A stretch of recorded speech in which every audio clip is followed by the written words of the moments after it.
Alright, Shalom. First off, I want to give all praises to Yahweh, Ba'ashem, Yahweh Shai, Ba'ashem, Rakakudash. Double honors to our apostles and elders, the great millstone, and Shalom to all the Akim out there preaching his word in truth and sincerity.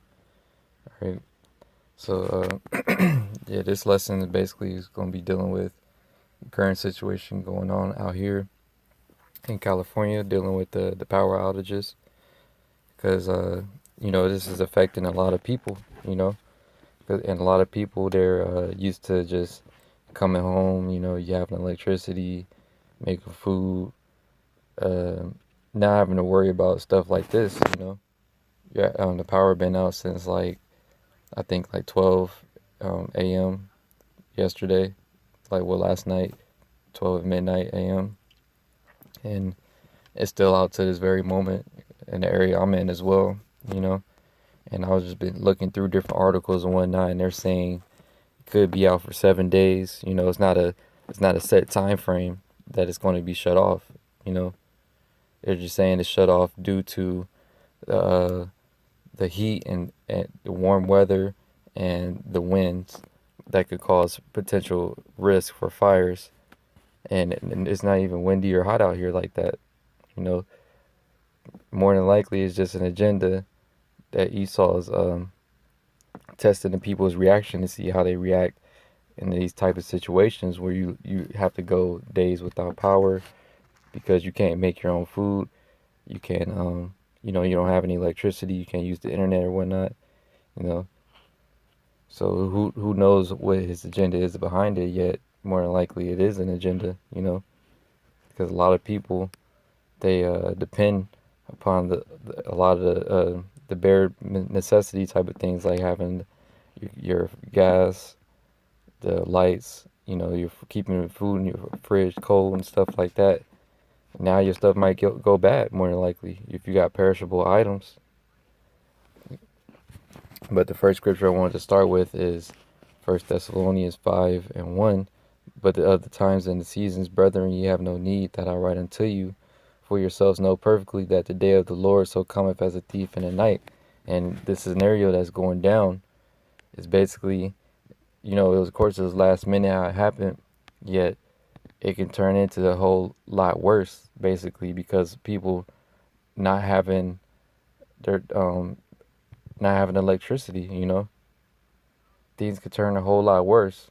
All right, if it continues to the outages continue to spread, or if certain stores, restaurants shutting down, all right, your food going bad, you missing out on work, depending where you work at, you may have to miss out on work, depending on the type of job you do and stuff. And a lot of people are angry about this, so it could cause a whole lot of issues, like fast, depending how long it lasts and all that. And more than likely, like I said, this is a test by Esau, seeing how the people react. And a lot of people are just angry, you know, because it just happened out of nowhere and they don't know when the power is going to come back on. So I want to read a couple of different things, this article going into it a little bit. It's from CNN. It was published a day ago, I believe, a day or so. It was published Monday, but updated, yesterday. It says millions in California may be in the dark for a week if PG&E shuts off power due to fire potential, the San Jose mayor says. And that's a long time to not have, stuff in your fridge cold. You can't make no food because PG&E, they control the power, gas, and electric. So if you don't have none of that, you pretty much in a bad scenario. You can't do anything. At least at your for yourself. At least you got to go somewhere else, see if it's a spot open to eat at there, or if you can go if your store's still open, get something that you can make without having to cook type of thing, unless you start a fire, you know. So if it's out for a week, man, you can only imagine how people are going to be mad because they're already mad right now, and it hasn't even been a week, you know. Continuing on, it says, we would encourage residents and businesses to prepare for being without power for potentially as long as 7 days. And who's to say that it's actually going to be that long? It could be longer. It could be shorter or it could be longer. It's not a set period of time. But they're saying to be prepared for it to happen like that, you know? And a lot of people, they're not prepared, straight up, you know? They're mad and they want to be compensated and they're not going to be compensated. I already seen different articles going into that, how when situations like this happen, they try to sue PG&E or file a claim, and really the PG&E just pretty much disregards it because they don't have to compensate you. That's Esau though. That's the devil for you. Puts you through a fucked up scenario and then doesn't compensate you and then says your compensation is you not having to pay for electricity or having to pay PG&E for the days that was cut off. Well, your shit wasn't working anyway, so of course you shouldn't have to pay for that. That's common sense there. Yet Esau ain't finna compensate you for your food going bad, for you probably missing out on work, you not being able to make no food, inconvenience. He ain't doing. He not giving you nothing, compensating you for nothing as far as that goes. But back to the article, it says nearly 2 million people could be affected if there is a shutdown Wednesday, Licardo said, as well as about 67 schools, and that's a lot of people. 2 million. It says the public safety power shutoff will span across northern, central, coastal, and Bay Area counties. The utility company said PG&E has previously said it's probable that its equipment started the 2018 Camp Fire, which it did, California's deadliest and most destructive blaze, when a power line touched nearby trees. An investigation by California Department of Forestry and Fire Protection found the company responsible for the fire, which killed 85 people and destroyed thousands of structures.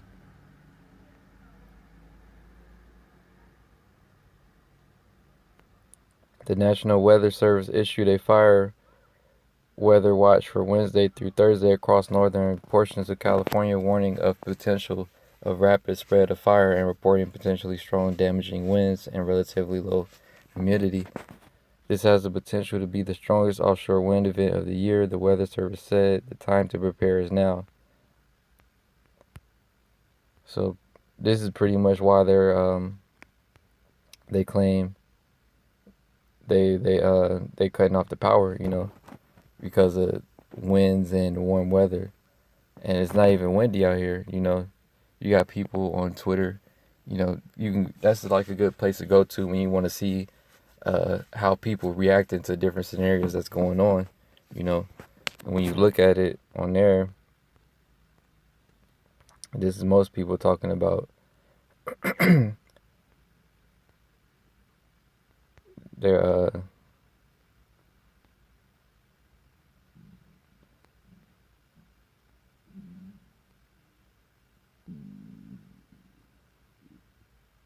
let's see, look at this. This is the start of the purge.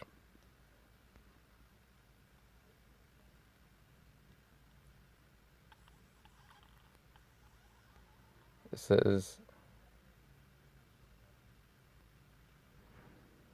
oh yeah, you can see, like, I'm just scrolling through it. But a lot of people, they're like mad about it.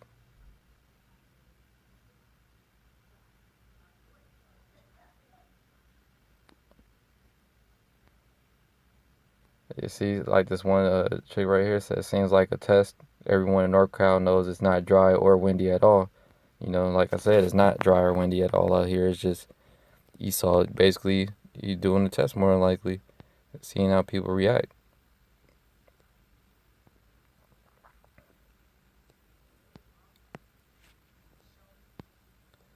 And then another dude said the same thing. Seems like a purge. Or, yeah, right here he said, has people wondering if this is a trial operation or related to Agenda 21. So a lot of people know that this is BS, why they claiming they cut it off, But I'm going to read this last little section right here and get another scripture. It says, in the meantime, he urged residents to shelter in place, as street lights and signals will not be working in the event of a power shutoff. He also encouraged households to create emergency plans and kits, which include food and water for all family members and pets. Now, that's the last thing that anybody ever does is prepare for these things. That's why, like I brought out in First Thessalonians, the Lord coming as a thief in the night, because nobody's ever ready for things like this to go down. Nobody's actually prepared. It's mainly you see Esau doing stuff like that, like the doomsday preppers or whatever. But the masses of the people, they don't be ready for stuff like that, man. All right, they just live day to day. They don't expect stuff like this to go down, and they damn sure don't expect it to something like this to happen and last for over 7 days. A whole week with no power, electricity, or gas. Basically, like you through for most people. That's why it's gonna a lot of people are so angry about it because they're not ready for it. All right, and this is Second Ezra 15, and I'm gonna start at 14. Woe to the world and them that dwell therein, for the sword and their destruction draweth nigh, and one people shall stand up and fight against another, and swords in their hands. For there shall be sedition among men, and invading one another. They shall not regard their kings nor princes, and the course of their actions shall stand in their power. Now,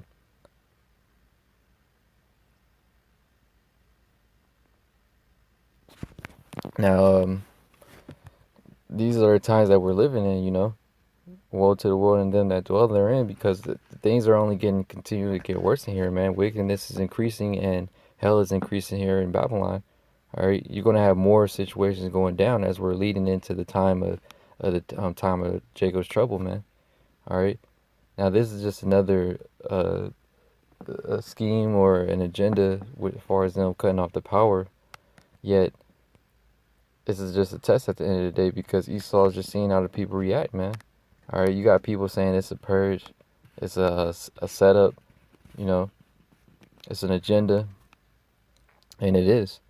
All right, because Esau, the PG&E, they control the power to dang near everywhere, their power grid everywhere. So this is showing you how much power they have just to cut it off and affect so many people, and what it's doing to people who don't have power or gas, in their house.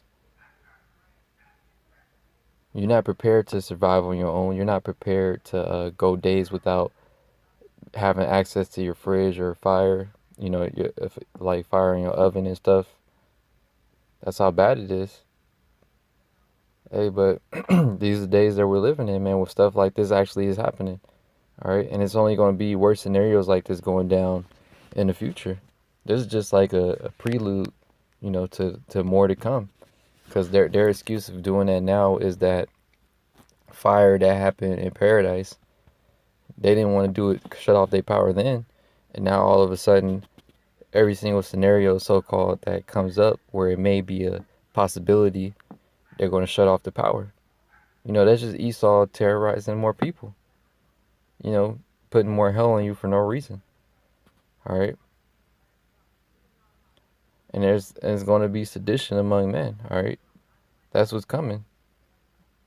And then if this continues to go on, it's just going to make more and more people mad, and who knows how it's going to turn out. Yet, like I said, this is Esau just seeing problem, reaction, solutions, just seeing how people react to the problems he caused them. All right. And continuing on, it says in verse 17, a man shall desire to go into a city and shall not be able, for because of their pride the city shall be troubled, and the houses shall be destroyed, and men shall be afraid. A man shall have no pity upon his neighbor, but shall destroy their houses with the sword and spoil their goods, because of the lack of bread and for great tribulation. And now you can easily see that happening in this case scenario that we're in now. If it was to continue to actually go on for a longer period of time, of course, it ain't going to happen, at the snap of a finger. Yet people are already ready to snap. If this was to go on for a longer time frame and all the grocery stores are shut down, like that one post on Twitter, the chick was saying that it's only one store that's like everything shut down, street lights, gas stations, and it's only one store that's working or that's open. you could easily run out of food like overnight in a situation like that, man. All right, and things could turn really bad, you know, because people get mad when things aren't easily accessible for them, you know, especially not having power and gas. All right, so we're going to see how this continues to play out, but like I said, this is just a prelude of more BS like this to happen later down the line, or just to see how the people react. All right. And so with that, I'm going to give our praises again to Yahweh, Ba'ashem, Yahweh Shai, Ba'ashem, Rakakudash. Double honors to our apostles and elders, a great millstone.